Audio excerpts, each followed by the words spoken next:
दोस्तों, मार्केट में हो रही लगातार गिरावट से कहीं न कहीं बहुत लोगों को निराशा होती हुई दिख रही है।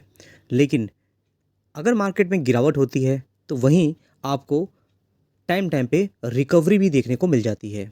लेकिन निराश वो लोग होते हैं, जो मार्केट की सिर्फ़ तेज़ी के एक्सपेक्टेशन को लेकर के मार्केट में आते हैं और बाद में जब उनके बाइंग प्राइस से स्टॉक में गिरावट होती है, तो कहीं न कहीं उनकी सिचुएशन बहुत ज़्यादा हमें प्रॉब्लम में देखने को मिल जाती है।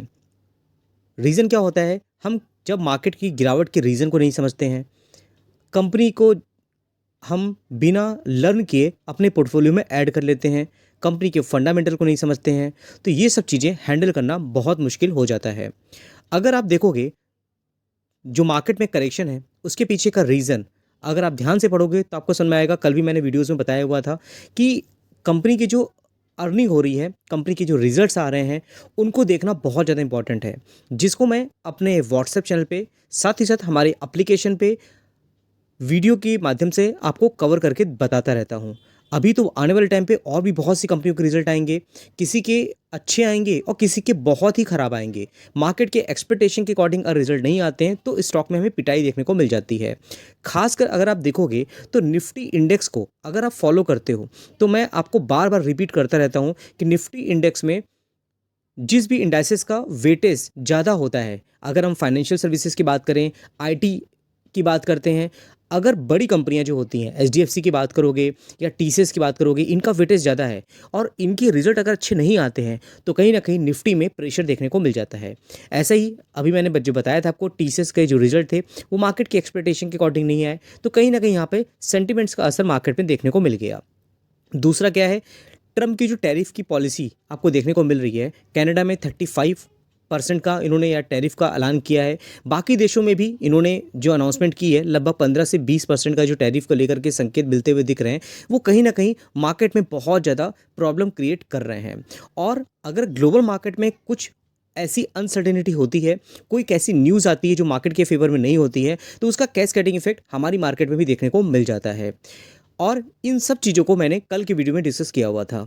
उसके अलावा अगर आप देखोगे, रूस पर ट्रंप कुछ नए प्रतिबंध लाने पर विचार कर रहे हैं। कच्चे तेल के दाम की बात करेंगे, उसमें आपको क्या होगा, बहुत ज़्यादा उछाल देखने को मिल सकता है। अब इंडिया एक बहुत बड़ा इंपोर्टर है, अगर हम कच्चे तेल की बात करते हैं, तो कहीं ना कहीं इंडिया की मार्केट में तेल, अगर ऑयल का प्राइस ऊपर जाता है, तो बहुत ज़्यादा प्रॉब्लम क्रिएट हो जाती है। ये जो 3 रीज़न है, काफ़ी ज़्यादा इंपॉर्टेंट है। उसके अलावा और बहुत से रीज़न्स हैं, आप देखोगे अलग अलग डेटा आते रहते हैं, ये सब मार्केट में प्रेशर क्रिएट करते हैं। लेकिन अभी के टाइम पे देखोगे तो बहुत स्ट्रॉन्ग कंपनियां अगर आप देखोगे, जिनके अगर प्रमोटर की बात करें, मैनेजमेंट की बात करें, स्ट्रॉन्ग देखने को मिलता है।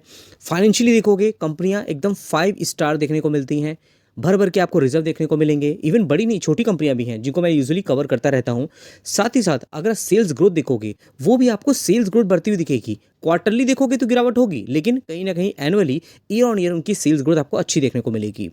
मेरा कोई बाइंग और सेलिंग का रिकमेंडेशन बिल्कुल भी नहीं होता है। मैं एक थीम से रिलेटेड बात कर रहा हूँ और बहुत सी कंपनी को मैं कवर करूंगा, बहुत कंपनियां मिस भी हो जाएंगी। आपने अगर ऐसी कंपनी को लेकर रखा हुआ है जो फंडामेंटली स्ट्रांग है, आप मुझे कमेंट बॉक्स में बता सकते हो। तो दोस्तों, पहली कंपनी है केन्स टेक्नोलॉजी। अब इस कंपनी को कवर करने का रीज़न क्या है? मैं ऐसा कोई नहीं कि आपको बाइंग करने कह रहा हूँ कि आप इन्फ्लुएंस हो जाओ, बाई कर लो, बिल्कुल नहीं। आप अगर देखोगे, सेमीकंडक्टर ये हमारा भविष्य है। बहुत अलग अलग इंडस्ट्रीज़ हैं इंडिया में ही, देखोगे एक अलग से अपनी अगर आप देखोगे कि सब्सिडरीज बना रही हैं। अगर आप इलेक्ट्रॉनिक्स मैन्युफैक्चरिंग की बात करोगे, कहीं ना कहीं ट्रम्प की पॉलिसीज़ की इलेक्ट्रॉनिक्स मैन्युफैक्चरिंग सेक्टर बहुत ज़्यादा हर्ट होता हुआ दिख रहा है, लेकिन फिर भी इनका बिजनेस बहुत डाइवर्सिफाइड है। तो आप इन कंपनियों को अपने माइंड में रख सकते हो। गिरावट है, तेजी है, ये सब मार्केट का रूल है। अगर आपको लगता है कि कंपनी फाइनेंशियली स्ट्रांग है, ग्रोथ का पोटेंशियल है, तो ये सब चीज़ें पढ़ने वाली होती हैं।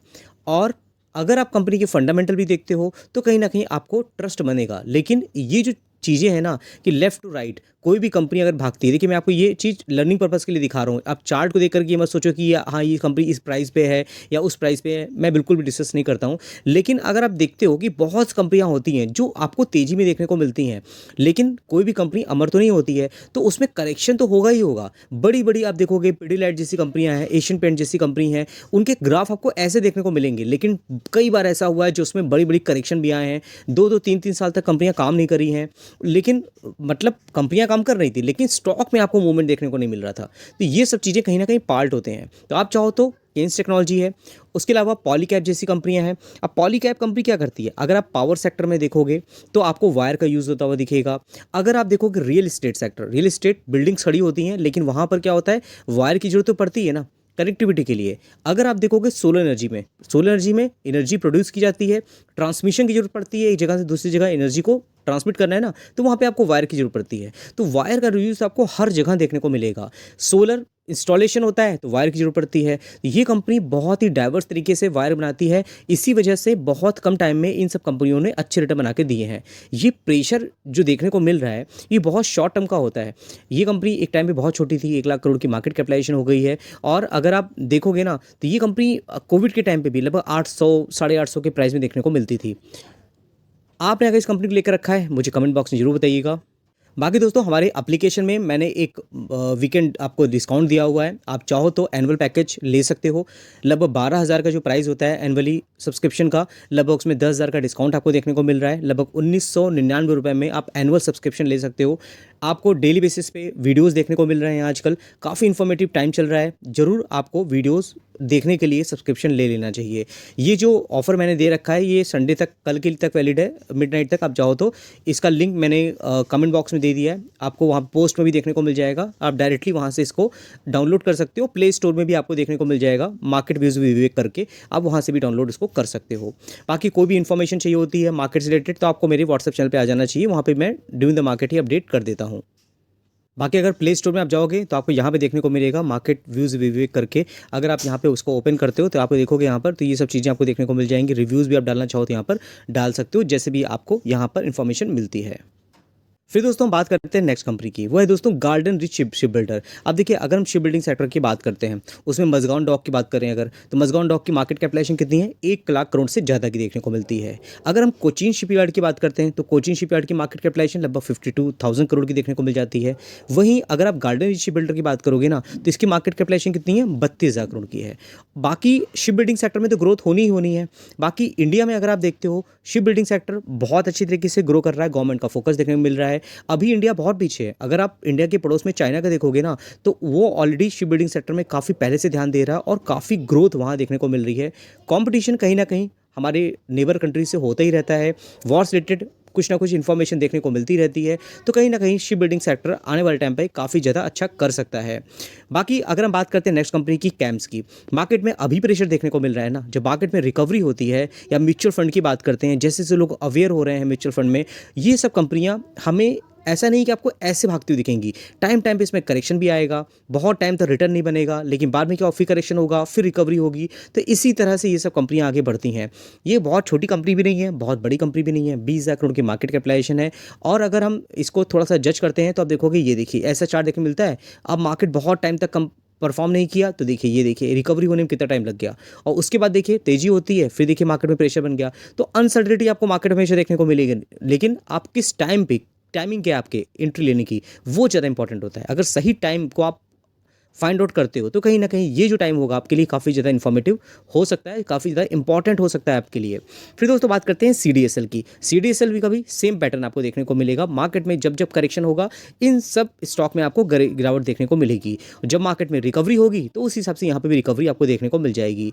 फंडामेंटल देखोगे सारी कंपनियों की आपको अच्छे देखने को मिलेगी। शिल्चर टेक्नोलॉजी की बात करते हैं, वैसे ही अगर हम क्या बात करते हैं एनर्जी की, अगर एनर्जी प्रोड्यूस किया जाता है तो ट्रांसमिशन के लिए क्या होगा, ट्रांसफार्मर की रिक्वायरमेंट पड़ती है।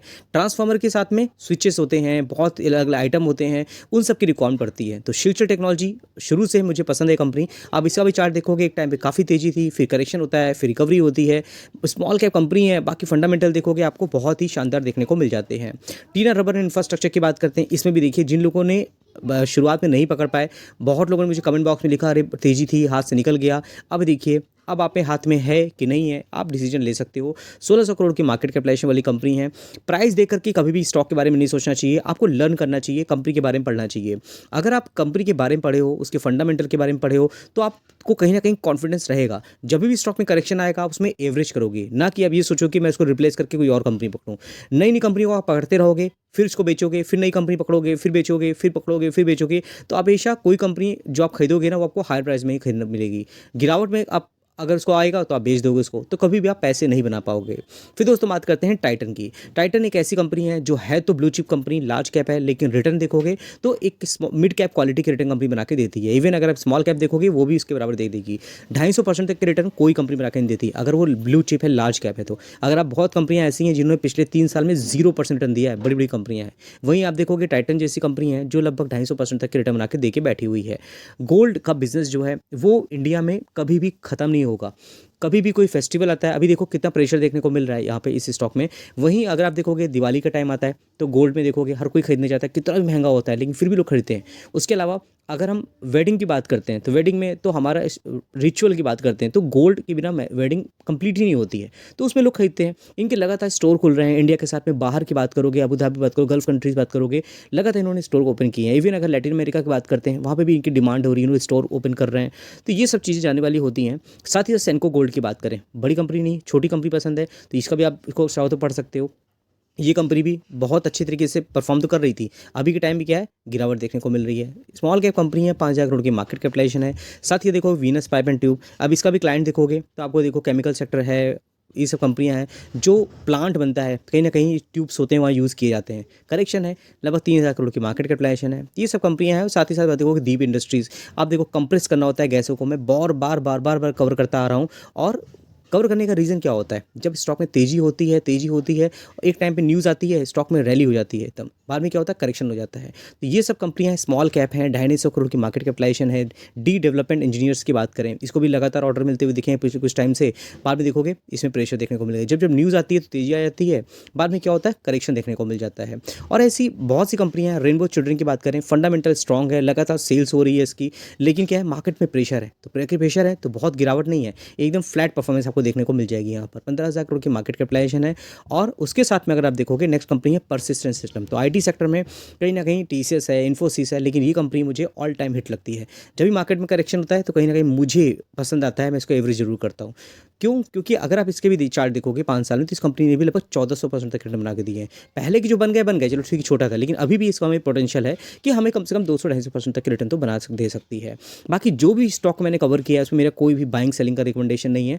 सिर्फ स्टॉक स्पेसिफिक देखोगे, थीम से रिलेटेड बात करेंगे तो ये सब कंपनियां हैं जिनको मैं स्टडी करता हूं। और आपके पास कौन सी कंपनियां हैं, आप चाहो तो मुझे कमेंट बॉक्स में लिख सकते हो।